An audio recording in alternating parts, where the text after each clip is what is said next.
pessoal, o tema do nosso trabalho é aparelho coclear e vamos falar também da relação da música em classes de surdos e com surdos. Bom, a surdez profunda é uma deficiência que afeta tanto a personalidade como o convívio social dos pacientes. Quando se é detectada essa surdez, faz necessário que o paciente use uma prótese convencional. Porém, para que ele consiga usar essa prótese convencional, é preciso que ele tenha uma reserva coclear suficiente para que haja uma boa percepção dos sons e da fala. Sem essa reserva coclear suficiente, né, é preciso que ele opte pela alternativa de um implante coclear. Ah, Carla, mas o que é um implante coclear? Ele é uma prótese eletrônica que é colocada cirurgicamente no paciente. E ele vai ser introduzido na orelha interna. E ele faz, o que ele faz? Ele capta os sons, né, toda a onda sonora e transforma isso em impulso elétrico. E ele estimula diretamente o nervo coclear. O implante coclear é composto por duas unidades.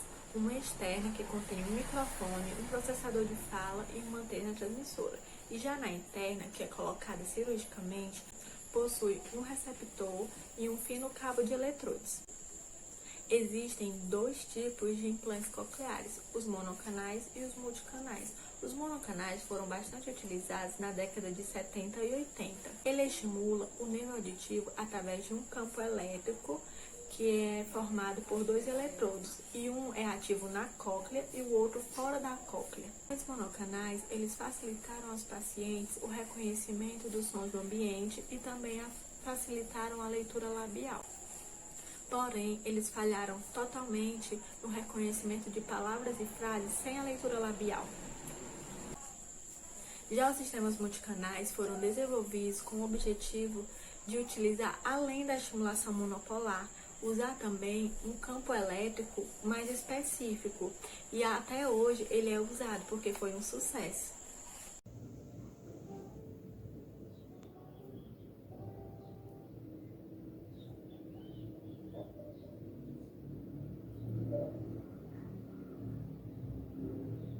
Então, eu vou falar um pouco sobre a estratégia do processamento de fala. A função do processador de fala é converter a informação transmitida pelo microfone em estímulos elétricos que representem aspectos da fala que podem ser percebidos pelo paciente, certo? As estratégias de processamento de fala utilizadas para alcançar esse objetivo variam conforme as características do implante utilizado e podem ser classificados por suas propriedades, né?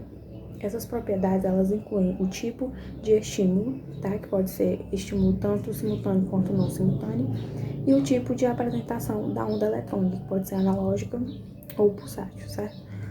Bom, hoje em dia a maioria dos implantes atuais, eles são multicanais. Então, esses implantes, eles foram inicialmente limitados apenas para pacientes adultos, né, pós-linguais. Esses pacientes, eles tinham a perda auditiva bilateral profunda que não obtinham benefícios com o uso da prótese convencional.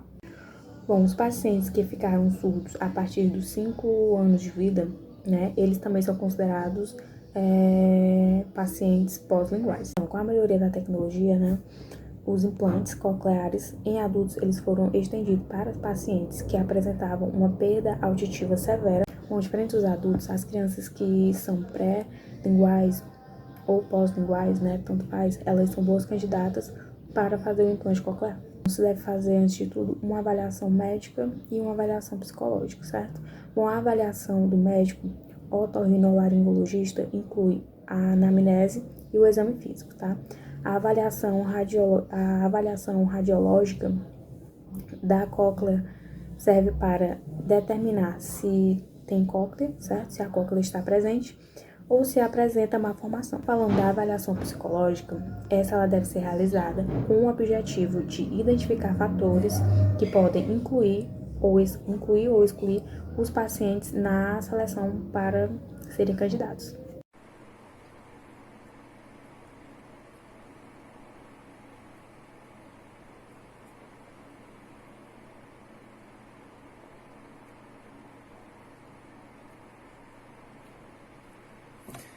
Então, pessoal, eu vou falar sobre as complicações do implante do aparelho coclear, né? Essas complicações são poucas, né? Mas como elas apresentam, e para que essas complicações sejam minimizadas, né? Em decorrência da cirurgia, é importante, né? Realizar um planejamento e uma técnica adequada quando for feita a implantação. Então, dentre algumas complicações, eu selecionei 4 principais complicações que podem ocorrer, né? Que é a necrose do flap muscular, né? Que é a complicação mais frequente, né? Que é apresentada nos pacientes que realizam esse tipo de implante. É a paralisia ou a paralisia facial, né? Essa paralisia, ela vai acontecer geralmente em cerca de 0,71%, né, dos pacientes acontecem algum tipo de paralisia, né, relacionada aos efeitos da cirurgia, né, da implantação do aparelho coclear. A infecção, né, na ferida cirúrgica pode estar relacionada a fatores como o não repouso do paciente, ou alguma técnica, ou algum procedimento no momento da cirurgia, né, que não foi realizado de maneira correta. E a meningite, né, que é uma doença extremamente grave, que pode ser causada em decorrência da implantação, né, do aparelho coclear, que todos sabem, né, a maioria sabe que a maioria das vezes essa doença ela leva a pessoa a óbito, né. Então, por isso que é muito importante ter esse melhoramento nas técnicas, né, da implantação do aparelho coclear. Então, pessoal, para que essas complicações sejam minimizadas, é muito importante a utilização da telemetria, né? Que a telemetria, ela pode ser feita no intra ou pós-operatório. Então, qual o objetivo dessa telemetria? Então, essa telemetria ela vai fornecer informações, né, a respeito do funcionamento do aparelho e também relacionada às respostas, né, corporal, né, e ou seja, dos neurônios, né, dos pacientes relacionadas ao implante coclear. É relacionado à aceitação, né, do corpo do paciente, o quanto o corpo do paciente vai aceitar ou está aceitando aquele tipo de determinado implante ou rejeitando, né? Então, por isso que é muito importante essa telemetria. Essa telemetria ela vai tratar, né, das independências dos elétrodos, né, verificando a presença de curto ou um circuito aberto, né, que vai estar juntamente o aparelho, juntamente ligado à cóclea, né. Essa telemetria ela vai testar também as respostas, né, e os estímulos neurais dos elétrodos, né, que estão presentes no implante. Ou seja, ela vai possibilitar, né, umas liminares, né, relacionadas ao conforto desse aparelho, ao ambiente, né, o quão confortável está sendo esse aparelho para o paciente. E relacionado também à propagação dos processadores da fala, né, e que isso também, tudo isso visa principalmente, né, relacionada à criança, né? Então, as crianças, geralmente, elas têm um cuidado maior relacionado a esse tipo de problema, né? Por conta até do sistema imunológico, né? Relacionado a isso, que é mais exposto a esse tipo de cirurgia, que é uma cirurgia bem complicada, né? A implementação. E o adulto também, né? Só que eles dão mais ênfase, né, às crianças, né? Esses tipos de telemetria, esse tipo de cuidado que devem ser feito também, principalmente, um cuidado maior para as crianças. Então, pessoal, agora eu vou falar um pouco sobre os resultados, né? Os resultados tanto nos adultos como também nas crianças, né? Que são obtidos através da implantação do aparelho coclear. Então, esses resultados audiológicos, né, nos adultos, eles vão ser extremamente variáveis, porque algumas pessoas, elas vão desenvolver a fala, né, sem precisar se comunicar através da leitura labial, né? Muitas delas vão até poder falar por telefone, né, através do telefone. Já outras não, já outras elas vão apenas melhorar, né? Vai haver um aperfeiçoamento da questão da leitura labial, né? E também da conectividade, né? Do entendimento de sons ambientais, né? De onde aquela determinada pessoa está inserida. Então, esses implantes cocleares, eles apresentam multicanais, né? Onde eles vão fornecer um bom conhecimento, né, da fala para a maioria das pessoas. Então, apesar de pessoas obterem os melhores resultados que as outras, mas é muito importante, já é uma evolução muito grande, né, haver esse aperfeiçoamento, esse melhoramento dessa questão da comunicação, né. Nas crianças, principalmente, como é levado bastante em ênfase, né, essa questão das crianças, porque a criança, gente, ela não vai ter aliás, ela vai apresentar, né, uma surdez pré-lingual, né, ou então uma perda, né, congênita. Porque as crianças, muitas vezes, elas não vão apresentar uma memória, né, de linguagem de fala. Então, por isso que elas vão aprender a desenvolver, né, a sua fala com a utilização de sons, né, através do implante, né, do coclear.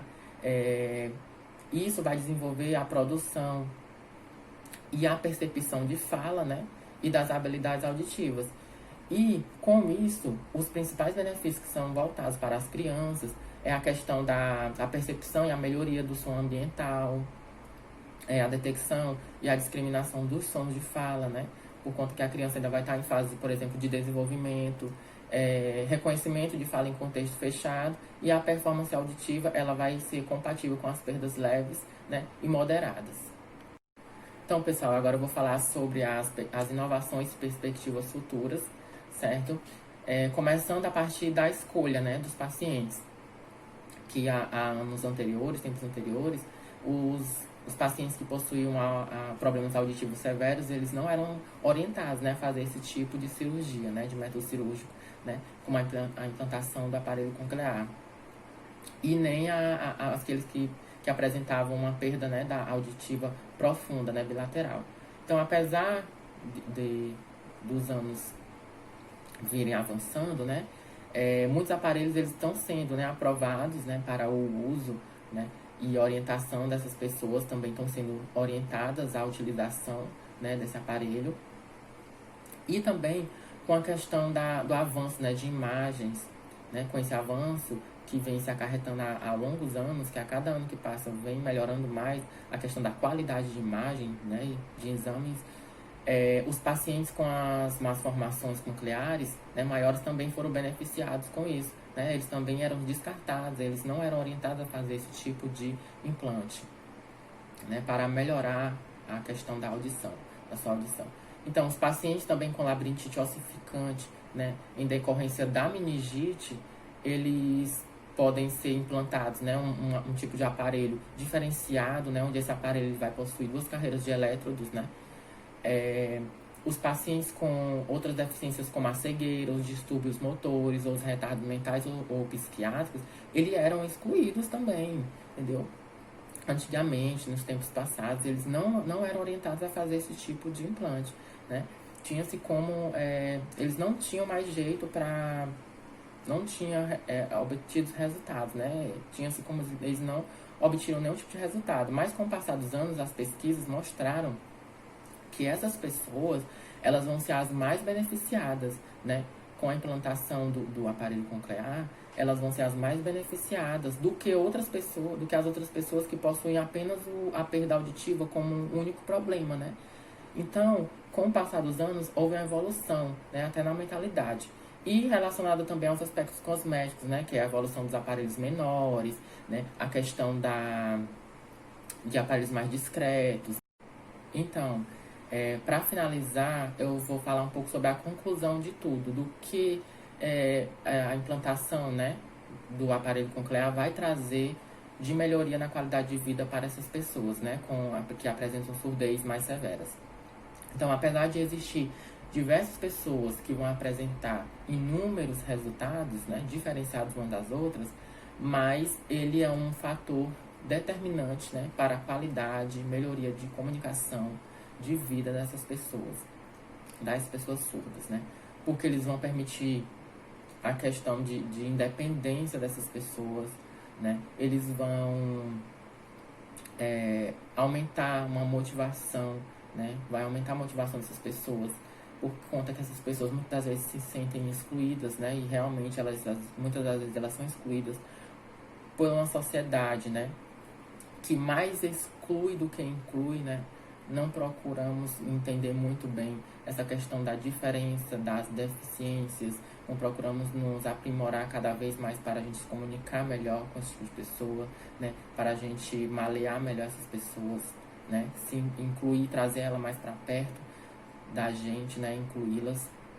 no meio, né, social, e também diminuir um pouco essa questão de solidão, né, em decorrência dessa exclusão que acontece, e geração de insegurança muito grande, né, antes da implantação do aparelho. As pessoas falam muito sobre a questão de insegurança, e após o aparelho, após a implantação do aparelho, elas dizem muito que recuperaram uma segurança, né, de vida. Não recuperaram, mas passaram a ter uma segurança de vida relacionada também à questão de procura de trabalho, né? Hoje em dia a gente vê muito pouco, né, pessoas com algum tipo de deficiência no mercado de trabalho, somente as surdas, né?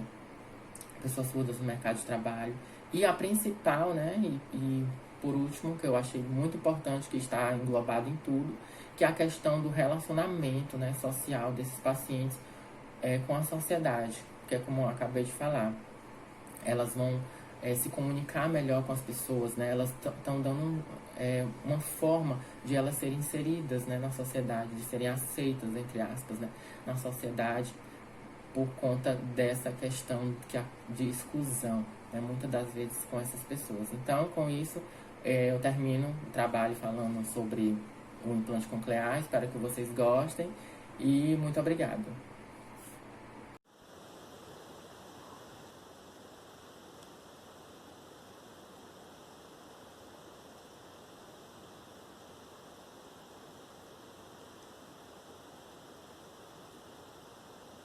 Bem, eu vim falar sobre um estudo do qual a doutora Nídia Regina Limeira de Sá resolveu aprofundar, que aborda o tema aulas de músicas em classes de surdos ou com surdos. E esse trabalho tem por parte uma insatisfação dos adultos surdos, porque ao analisarem a maneira como a inclusão da música é feita na educação dos surdos, eles se sentem meio que agredidos pelo fato de que muitas abordagens dão a impressão de que está sendo forçado o surdo a participar de algo que eles desconsideram marcas culturais surdas. Isso dá uma impressão de que as suas características não é uma coisa que seja vivenciada realmente para o dia a dia dos surdos. E isso vai totalmente contra a identidade deles. E que isso deve ser uma imposição dos ouvintes por se tratar de um território contestado, ou seja, um território do qual não é nosso ouvinte, mas sim dos surdos. E é super importante que sejam questionados os objetivos pelos pedagogos ou de forma pedagógica, ao serem perseguidos com atividades musicais para surdos, porque pretende-se oferecer aos surdos direitos de conhecer esse elemento cultural humano tão importante que pretende até obrigar os surdos a participarem de algo do qual não faz sentido, pelo simples fato de que eles não podem sentir as emoções, né, que a gente de certa forma sente, por conta de que eles não sentem uma vibração da qual a gente sente com a música e tudo mais. Estamos atentos, então, de uma oferta da qual seja uma obrigatoriedade, ou seja, há uma troca depositada ou não depositada.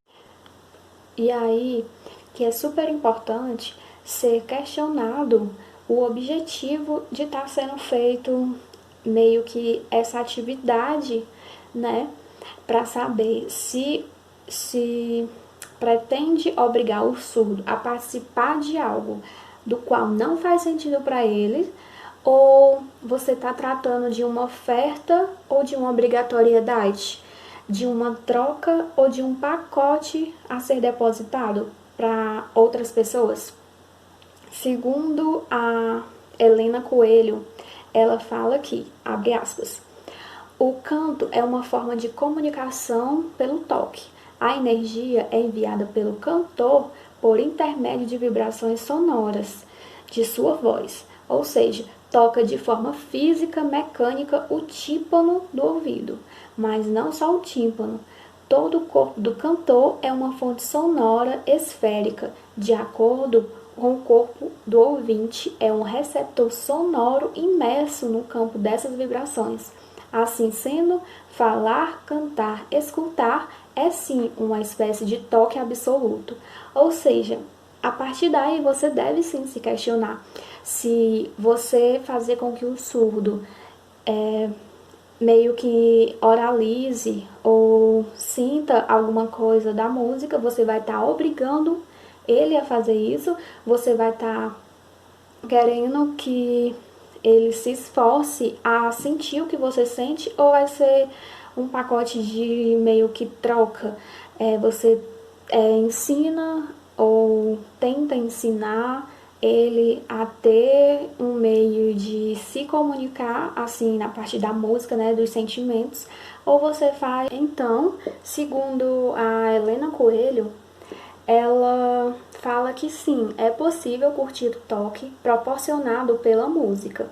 A experiência da surdez potencializa não só a visão, mas também todo o corpo do surdo, levando-o a experimentar vibrações de formas até mais intensas que os ouvintes. Os surdos têm uma opinião sobre música e as suas expressões. Esta fala foi tirada de um outro trabalho, do qual o surdo diz: surdo nenhum ouve música ou gosta de corais. No coral, os surdos têm que prevalecer a expressividade do surdo na arte. Não se trata de acompanhar o som. Toda cadência, toda sequência não tem que ser conforme o som, disse Sá. Então, ele está falando que é muito mais do que ouvir, que não falar, que não cantar, que não tocar um instrumento. É uma perspectiva negativa. Ela embaça perspectivas de potencialidade, pois ser surdo é experimentar uma forma diferente de ser, do qual você se baseia primordialmente nas experiências visuais para a leitura do mundo, na qual a verdade é que a surdez é muito mais que uma privação sensorial, é muito mais que uma experiência de sua falta. Então, sim, há surdos que odeiam as músicas, e sim, há surdos que amam as músicas, há surdos que não entendem as músicas, e há surdos que entendem as músicas.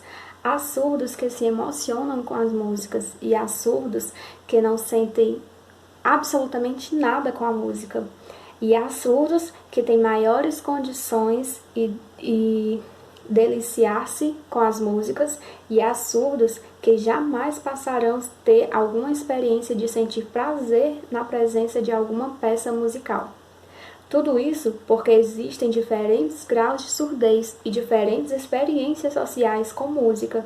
Isso faz uma enorme diferença quando os objetivos são educacionais. Então, eu não posso dizer que os surdos, de modo geral, têm interesse pela música, porque sabemos que essa afirmação não envolve todos os surdos, da mesma forma que não se pode afirmar que os surdos, de modo geral, têm um interesse pela dança. Sabe-se também que essa afirmação não envolve todos os surdos. Há possibilidade de pensar no grupo dos surdos, levar-nos a verificar se os surdos têm de ser chamados a opinarem sobre o tema, pois muita contribuição pode extrair da visão deles próprios sobre a educação musical. Ou seja, para ter uma forma maior de pensar, de desenvolver tudo, você deve ter um grupo de surdos para ser questionado sobre o que eles sentem através da música, se é que sentem algo, se é que não sentem algo na música, se sentem a vibração, se não sentem. Não é dever nosso de ouvintes, de pegar e falar que eles devem sim tentar aceitar de certa forma a música que eles devem ouvir, né? A música, se não é que para ser uma forma de obrigatoriedade, é para ser uma forma mais que voluntária. Se o surdo aceita ouvir música, ok. Se não aceita, ok também.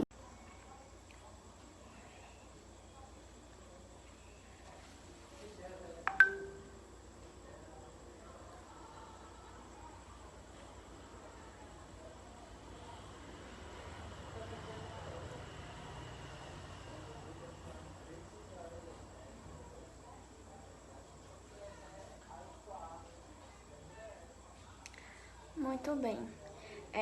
Falar em relação à inclusão musical para os surdos. Os surdos têm algumas características que eles são parecidos, principalmente eles conseguem se comunicar pela visão. A comunicação dele é feita através de visão. Nem todo surdo vai gostar de escutar música, mas também não significa que todo surdo também gosta de dança. Isso não é para todos. Ora, porque não podemos pensar em um propósito para a educação musical de surdos feito em espaço inclusivo? Tipo, temos que ter uma conversa com o surdo para saber qual é a opinião dele. Se ele está interessado, se ele gosta dessa inclusão dele, para saber sobre a opinião dele, se ele vai gostar de ter uma educação através de música, para ver se vai ajudar ele na educação dele. Todos os surdos têm o direito de passar por experiências educacionais. É a escolha dele ter uma educação musical. Se ele quiser estar em um ambiente escolar junto com as pessoas que conseguem ouvir e escutar, é de própria escolha dele. O problema não é o local que ele está sendo educado, e sim se o local tem toda a possibilidade para que ele possa se desenvolver melhor. Ou seja, cabe às políticas administrativas saber como resolver esse assunto, para saber se só um intérprete de Libra em uma sala de aula vai ajudar esse estudante surdo a entender melhor o assunto. Caso esteja um intérprete lá fazendo as línguas lá dos sinais em Libras, interpretando a música, e o surdo conseguir entender, porque o surdo ele não consegue escutar, ele não consegue sentir o sentimento da melodia, porque ele está só observando as palavras. Então ele tem que ter um bom intérprete, e as políticas administrativas têm que criar uma forma que eles consigam sentir a música, porque muitos dos surdos falam que não gostam porque eles não conseguem sentir a música por causa dessa deficiência, né?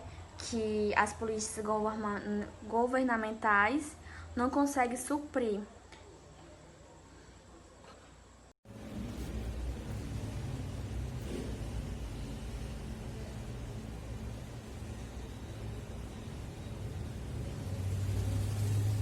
Olá, eu me chamo Érica.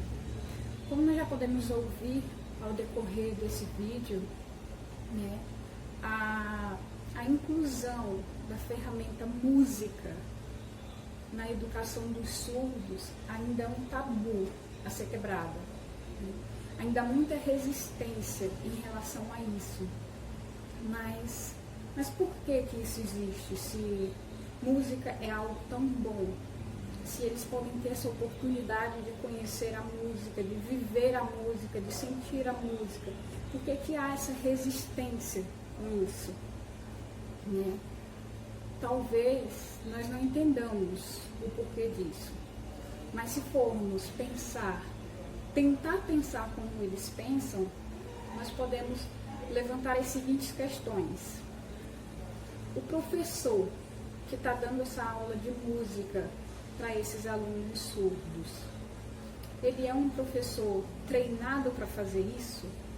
Ou ele é apenas um professor de música, acostumado a ensinar pessoas ouvintes, que conseguem ouvir o que ele está explicando, que conseguem ouvir a música que ele está tocando, ou ele está cantando, né? Então tem essa questão, se o professor ele é qualificado para estar dando aula, não somente para ouvintes, mas para dar aula também para os surdos. Tem a questão de como essa aula é passada. Ela é passada de uma forma mecânica ou ela é passada de uma forma com que desperte o interesse desses alunos surdos. Tem toda essa questão a ser observada. O que acontece? Tem surdos que gostam de música, surdos que não gostam de músicas. Mas o que tem que se observar também? Tem surdos que não são completamente surdos, que um pouco de audição ele tem. E tem surdos que são completamente surdos. Então, para esses surdos que escutam, mesmo que seja um pouco, é mais interessante eles estarem aprendendo aquilo. É mais interessante, eles conseguem sentir um pouco do que é aquela música, do que aquela música fala, do sentimento que aquela música traz. Em outra questão, o surdo que é completamente surdo, ele não tem essa sensação. Então é preciso que se desperte nele outras sensações, outros pontos de vista a respeito da música, que você explique para que serve aquela música, não apenas você tem que aprender música. É uma disciplina para os surdos a música. A gente tem que tornar isso prazeroso para eles, né? Certo que, assim como os ouvintes, os surdos têm todo o direito de alguns deles não gostar mesmo de música e outros gostar, mas a questão a ser pontuada é se essa música está sendo repassada para eles de uma forma com que faça ele se interessar por aquilo. É a mesma questão de estudantes ouvintes. Tem disciplinas que vai despertar o interesse de certos estudantes e tem disciplinas que não vai despertar o interesse. Às vezes vai mesmo do estudante, às vezes vai do profissional que está repassando aquilo. Da mesma forma é a música, né? Então, assim, não se pode privar o surdo da música só porque tem essa teoria de que eles não gostam de música, né? Tem que ser apresentada para eles a música, sim, mas tem que ser apresentada da forma correta. Não da forma que você apresentaria para qualquer pessoa que, em boas condições, consegue ouvir tudo que você fala, consegue ouvir tudo que você faz. Essa é a diferença. Tem que ter a inclusão em salas regulares? Tem que ter. Mas também tem que ter a opção para que o surdo ele consiga assistir uma aula de música somente com surdos, com um professor surdo. Porque o professor surdo ou o professor qualificado para dar aula para surdos, ele vai ter um maior entendimento de qual é a necessidade daqueles alunos, do que eles realmente precisam, de como vai ser a melhor forma de fazer entender aquilo que está passando, de fazer eles procurarem a sua própria maneira de interpretar aquela música, porque senão fica uma coisa automatizada. Os alunos vão aprender ali a linguagem de sinais, vão executar o que o maestro, o professor pedir, mas para eles aquilo não vai fazer sentido. Não vai fazer sentido. E é possível, sim, é possível fazer com que a maioria, pelo menos, dos surdos se interesse pela música. No cenário atual em que a gente vive, né, é até um desrespeito você chegar para um surdo e conversar com ele sobre instrumentos musicais. Né? Eles não gostam, porque eles não entendem aquilo, não têm contato com aquilo. Mas as pessoas surdas, elas têm a capacidade, sim, de sentir as vibrações, de sentir a melodia, de sentir o que a música passa. Só que para eles terem acesso a isso, é preciso ser repassado a eles com um contexto válido, né? Não um contexto vazio. Você tem que mostrar para eles aquilo da melhor forma para eles, não para nós ouvintes que estamos acostumados a ouvir qualquer coisa. Né? Então, para finalizar, eu quero deixar uma reflexão. Assim como na educação básica, regular, os profissionais, eles procuram adequar o máximo o conteúdo que vai ser repassado, para que seja repassado de uma forma com que o entendimento chegue de uma forma mais simples, não é? Então, por que na educação para os surdos não podem ser da mesma forma? Né? Por que não se pode estudar, se aprofundar para conseguir passar aquele ensino de uma maneira como se você fosse passar para uma pessoa que escuta, uma pessoa que fala? Então, é um questionamento a se fazer. O problema está nos surdos que não têm interesse em aprender música, ou o problema está na educação, na forma como é colocado? É um questionamento a se ser feito, porque o surdo, ele tem um direito, sim, de aprender música, de se interessar por música, mas ele tem principalmente o direito de conhecer aquilo da forma correta para ele. Então, é isso que tem que ser abordado. O que é correto para um não é correto para outro. O que satisfaz um não satisfaz outro. Um surdo não é igual ao outro. Então, um pode ter mais dificuldade, outro pode ter menos. Mas o profissional que vai estar à frente disso, ele tem que ter a competência para atender tanto o surdo 100%, quanto o surdo que tem pelo menos um mínimo de audição. Então, é isso. Espero que nós possamos nos conscientizar um pouco, né, sobre esse assunto, procurar se aprofundar um pouco mais e nos tornarmos seres humanos mais receptivos a esse universo dos surdos. Até mais!